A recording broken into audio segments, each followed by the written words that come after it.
Muito bem, estamos de volta com o programa Coletivo de Imprensa para você nesta quinta-feira. Hoje o programa excepcionalmente gravado. Nós estamos entrevistando o Dr. Fernando Macedo, ginecologista, e falando de reprodução humana. E se você perdeu os blocos anteriores, há uma oportunidade, que foi muito instrutivo e de orientação para vocês, nessa sexta-feira, às 1h30 da tarde, e também no domingo, às 8h30 da noite, ao lado de Antônio Danelon. Nós estamos falando exatamente da reprodução humana. Já já nós vamos falar das crianças sem cérebro, né, que foi aprovado aí pelo Supremo, muito se falou, muito se disse, já já a gente fala disso. Antônio Danelon falou que no intervalo eu peguei, não sei se era a sua pergunta, mas eu peguei. Sim. Vasectomia, pessoa que já o fez, dá para reverter, ter filhos? Dá para reverter, sim, né? Tem o tempo da vasectomia, né? Na grande maioria dos casos, lógico, né? Às vezes a pessoa fez vasectomia e o mesmo casal, às vezes depois de, né, se tiver um acidente, a perda de um filho, às vezes aquele mesmo casal quer voltar a ter outro filho, né? Esse tempo limite para nós da reversão, que não necessitaria tanto da reprodução assistida, poderia ser concebido na cama mesmo, seria de 9 anos da vasectomia. Porque depois o próprio organismo, ele cria células que matam o espermatozoide. Então, não adiantaria fazer aquela reversão, deveria deixá-la quieta e fazer a punção direto no epidídimo, na bolsinha que reserva, que seria a dispensa do testículo que guardaria esse espermatozoide.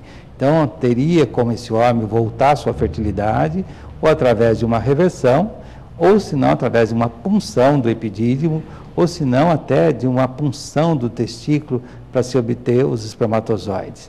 Então, hoje em dia, isso foi, né, a gente brinca que foi a fase Pelé, né, dentro da reprodução assistida, que deve ter ocorrido mais ou menos em 1993, que foi investigado muito o fator masculino e que se consegue, porque a gente sempre questionou, às vezes as pessoas, né, o leigo fala assim, mas precisa de um espermatozoide para fazer um bebê? Precisa, mas aquele espermatozoide é igual um exército, né?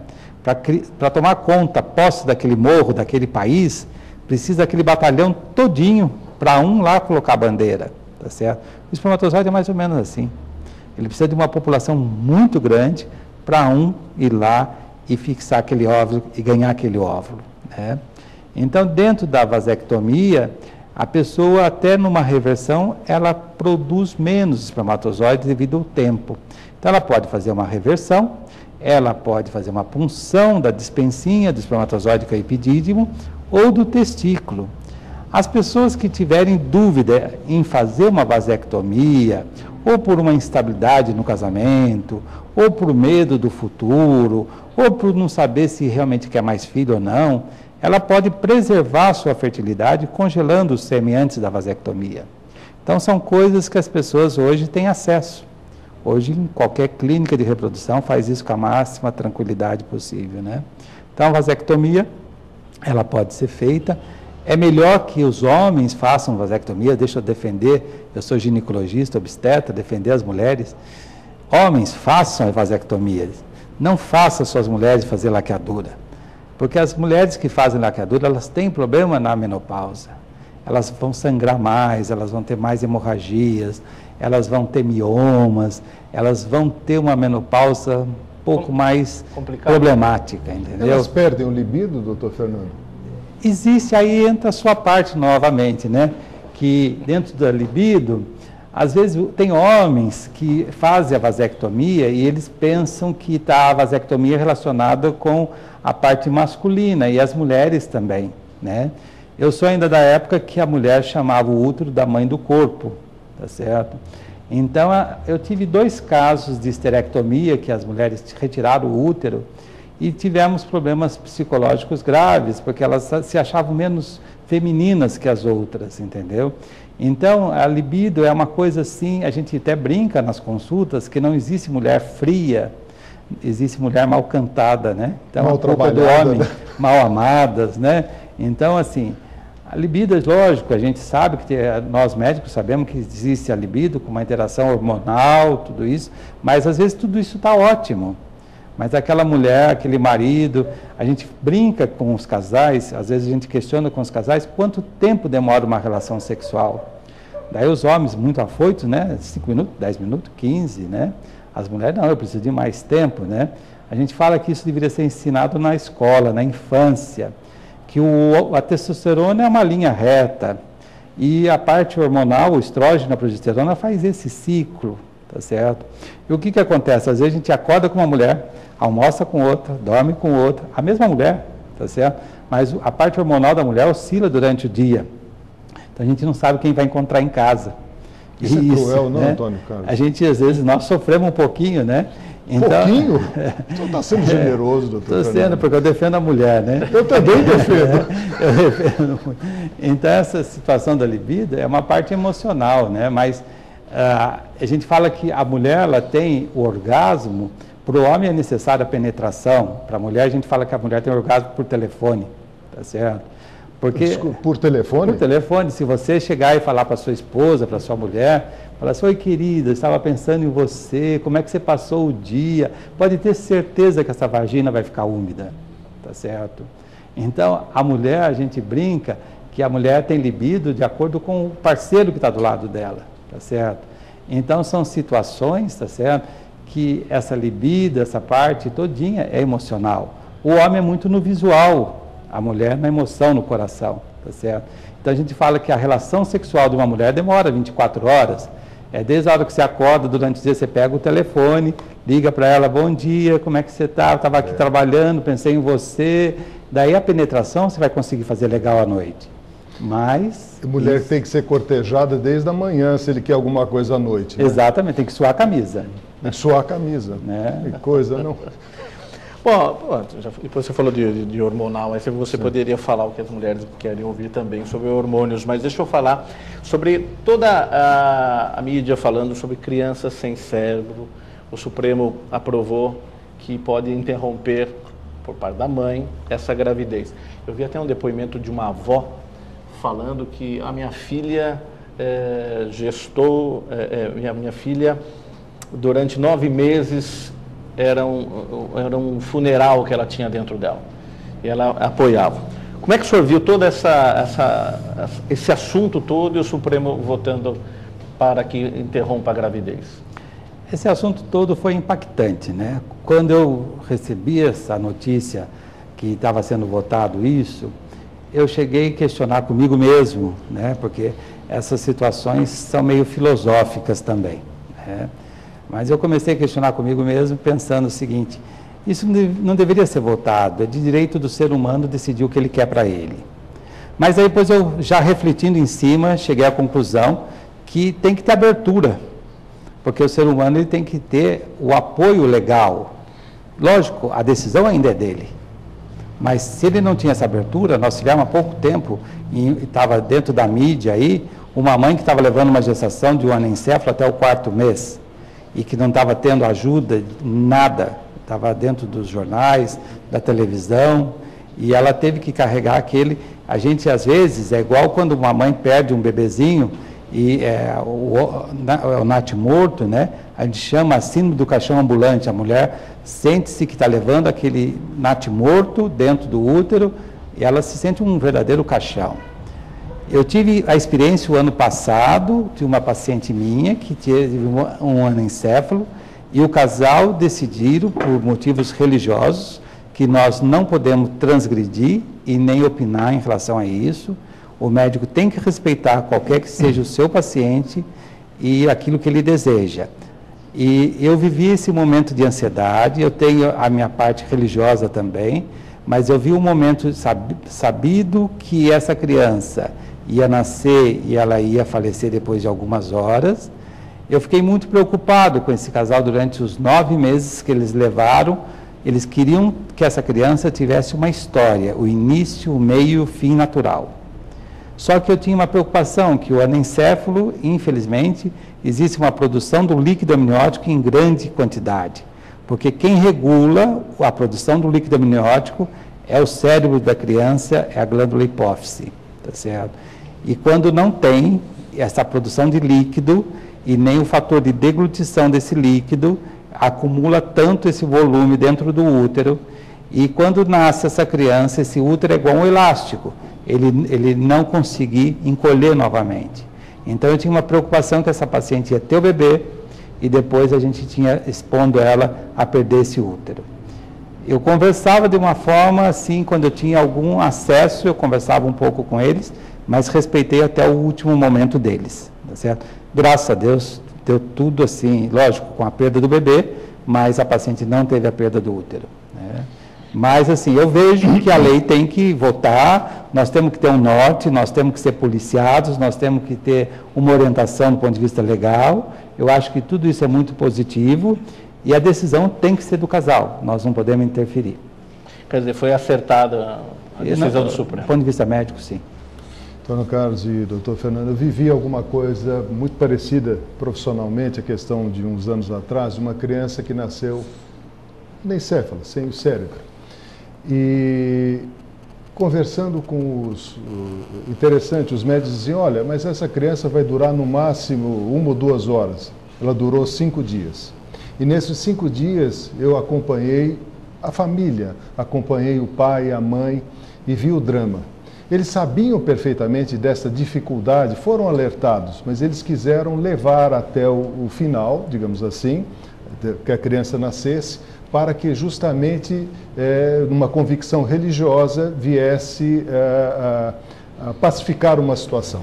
O casal vivia em pé de guerra, um acusando o outro, e depois conseguiram, através do nascimento dessa criança, que veio para pacificar. E é muito interessante, né? O senhor sabe, trabalha em hospital, que gera uma expectativa muito grande em todos os colaboradores dentro de um hospital, principalmente no corpo de enfermagem. Porque a mãe queria ver o filho, e o filho numa situação muito difícil. Mas como é que eu falei, gente, a mãe precisa ver o filho. Então as enfermeiras colocaram uma touquinha na cabeça da criança e chumaço de algodão. Primeira coisa que a mãe foi ver, justamente tirou a touquinha. E um outro lado da família era um lado católico, que acompanhamos o batizado. Mas como é que vai fazer o batismo, o simbolismo da água na cabeça? Falei, gente, é um grande simbolismo. Eu acompanhei. É toda uma situação humana que a gente Sim. vive. Eu acho que o Supremo agiu de uma forma muito coerente, muito sensata, em propiciar a essas pessoas essa situação de interrupção. É muito cruel. Facilitar de uma forma ética, né? De uma forma respeitosa, de a pessoa ter uma assistência médica. Sim. E de não ter que recorrer a condutas, às vezes, de pessoas experientes, curiosas, curandeiros e outras coisas, Sim. né? Então, assim, pelo menos essa pessoa vai ter uma assistência digna, né? Exatamente. Eu acho que o doutor falou uma frase aí do casal que dá para entender quando algumas pessoas querem ter os filhos, que eles gostariam que a criança, o filho, tivesse um começo, um meio e um fim. Acho que dá para entender. Exatamente. Vamos lá. Me permita, doutor Fernando, eu queria falar sobre gravidez fora do lugar, a gravidez ectópica. Sim, exatamente. Por exemplo, aquela gravidez tubária. Qual é o procedimento médico? O que o médico faz? Qual é a atuação do médico numa situação como essa? A situação é delicada, né?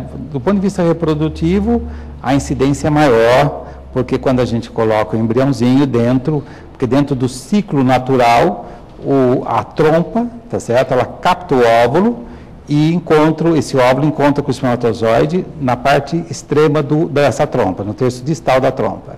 Então, aqui que gera o embrião, tá certo? Nessa parte distal da trompa.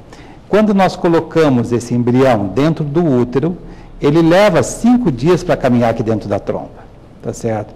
E às vezes o embrião, por uma avidez dessa necessidade, desse trânsito, dessa alimentação, ele volta dentro da trompa para fazer o caminho dele. E quando ele volta, ele já está um pouquinho maior e ele não consegue retornar para dentro do útero. Então ele se implanta ali dentro da trompa, desenvolvendo e crescendo e às vezes rompendo. Hoje em dia nós temos medicamentos que faz com que protegendo a mãe, tá certo? Às vezes quando se tem um diagnóstico bem precoce, nós temos substâncias na base de quimioterapia e aonde vai sacrificar aquele embriãozinho, que ele vai ser sacrificado de qualquer jeito, tá certo? para que ele não perca aquela trompa e para aquilo não ter que partir para uma cirurgia se é uma situação muito precoce. Em outras situações, quando não é feito o diagnóstico precoce, essa trompa pode se romper, tá certo? Levando uma hemorragia interna e ter que retirar essa trompa. A gravidez ectópica fora do lugar, ela pode ser na trompa, ela pode ser no ovário, ela pode até ser dentro do útero, mas na parte baixa do útero. Ela não está no sítio local dela normal. Então, a gravidez ectópica, ela pode, às vezes, tem descrito literatura, no intestino, em outros órgãos até, tá certo? E trazendo comprometimento para a saúde daquela mulher, né? Então, por motivos de avidez e necessidade da alimentação daquele embrião, ele procura defender a sua alimentação. Então, ele procura fontes de irrigação de alimento de sangue, mas que possa provocar o desenvolvimento dele, né? Então, o bebezinho, ele vai atrás do alimento dele. Aonde ele, se ele não encontrar no útero, ele vai em outro lugar procurando, né?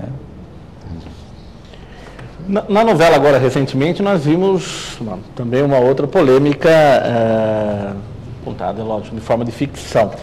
O que tirou de tudo isso? O que para quem está em casa pode... Porque a novela sempre chega nos lares de forma forte. O que nós podemos tirar de tudo isso? Eu acho que tudo que gera polêmica gera solução. Sim. Né? Então, dentro dessa situação da novela, foi abordada a médica, né? Ela pagou um preço alto, merecido, ela agiu de forma mais pelo coração dela, pela emoção dela, protegendo o sentimento dela. Ela não interagiu com o paciente. Ela foi ética, doutor Fernando? Não foi ético, né? É isso a sua pergunta? Se foi ético? Se foi ético. Não, não foi ético, foi totalmente... eu não acompanhei o finalzinho da novela, mas eu sei, acho que ela foi processada, caçado o CRM dela, né? Só que eu acho que teve um porém aí, que ficou fora, né? Que não foi abordado nessa novela, foi a invasão do arquivo médico, que foi feito pela secretária. Então, o arquivo médico, quem abriu esse arquivo médico, denunciando a médica, foi a secretária, tá certo? E a secretária, então, para as secretárias e para todo mundo que trabalha paramédico, deve ter atitude confidencial e ética. A médica ela deveria ser punida, ela deveria pagar o preço que ela fez, o erro dela, tá certo? Mas não foi abordado a invasão do arquivo médico, tá certo? Porque tudo isso veio a cair assim, a denúncia toda, porque a secretária levou essa informação do arquivo médico para outra paciente doadora de óvulo. Então, isso aí teve uma invasão, uma coisa assim, que não foi abordado. E isso aí, todos nós que trabalhamos em qualquer situação, isso tem que ser respeitado. Lógico, a secretária poderia denunciar para o CRM, para o conselho, mas respeitando o arquivo médico, tá certo? Ela deveria denunciar, mas não levar isso, criando uma confusão entre doadores, compartilhamento de óvulos. Essa situação ficou mal esclarecida no finalzinho da novela. Eu acredito nisso, entendeu? Vamos lá. Doutor Fernando, o que é Primovision? Dentro da reprodução assistida, nós trabalhamos com técnicas hoje mais avançadas. E a última técnica que, pelo menos que eu conheço na reprodução assistida, é o Primovision, onde nós fotografamos os embriões que ficam na estufa. A gente dá o tempo que a gente quiser, é tipo um timer, tá certo? E hoje nós damos esse time, pelo menos na minha clínica, a cada 25 minutos nós reportamos como é que está o embrião dentro da estufa, não tendo a necessidade de abrir aquela estufa para não desequilibrar o nível de CO2 que existe lá dentro, nem de oxigênio. Então, isso é filmado constantemente, os embriões dentro da estufa, e ele é reportado através da internet para nós, diretamente, e se a gente quiser colocar uma senha e dar para o próprio paciente, ele acompanha o embrião dentro da estufa, o filho dele, tá certo? O que traz isso do ponto de vista de ganho científico? Porque existem momentos que antes eram feitos da seguinte forma: nós abrimos a estufa depois de 16 a 20 horas da primeira fertilização, e nós iríamos identificar se teve a fusão do pronúcleo masculino e feminino. Entre 16 e 22 horas, esse pronúcleo ele desaparece, do mesmo jeito que ele aparece, e depois ele desaparece, depois só aparece a célula já em multiplicação.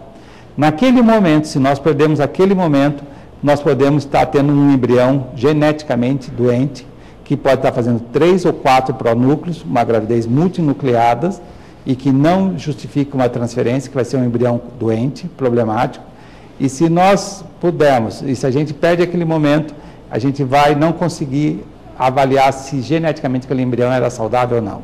E através do Primovision, a gente consegue voltar a fita, andar um pouquinho para frente e consegue ver o tempo real, aquele embrião, a formação dele. E fazer a seleção do melhor embrião para transferir também.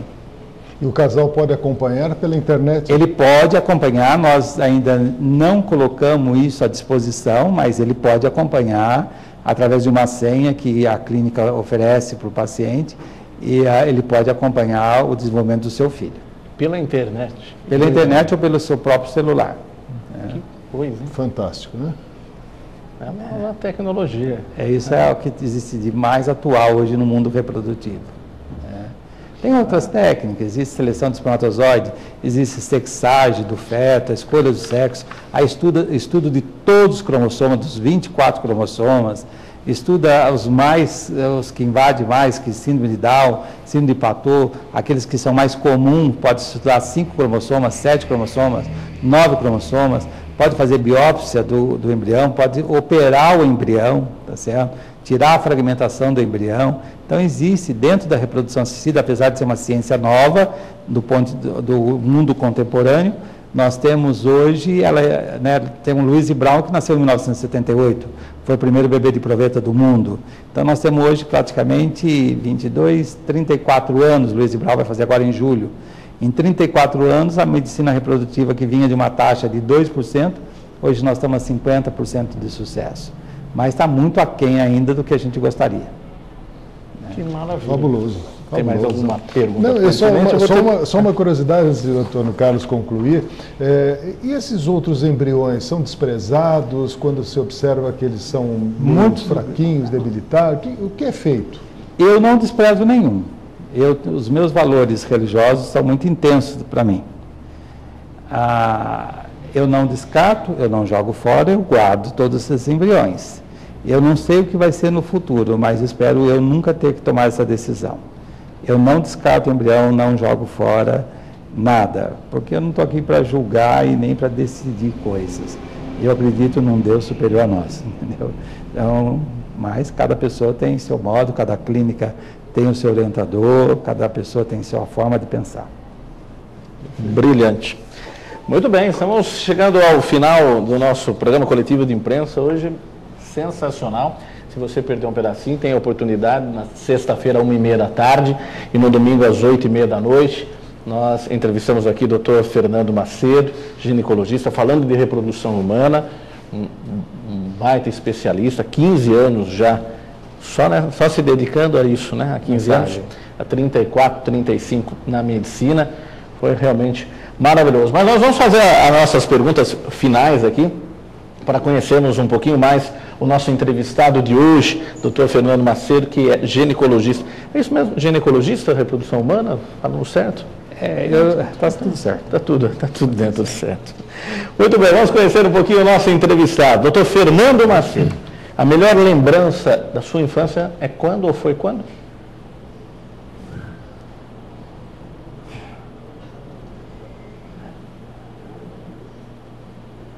Foi na roça.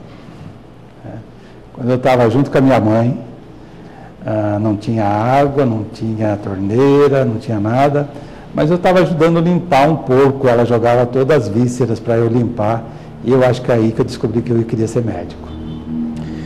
A palavra do nosso dicionário que o doutor não gosta?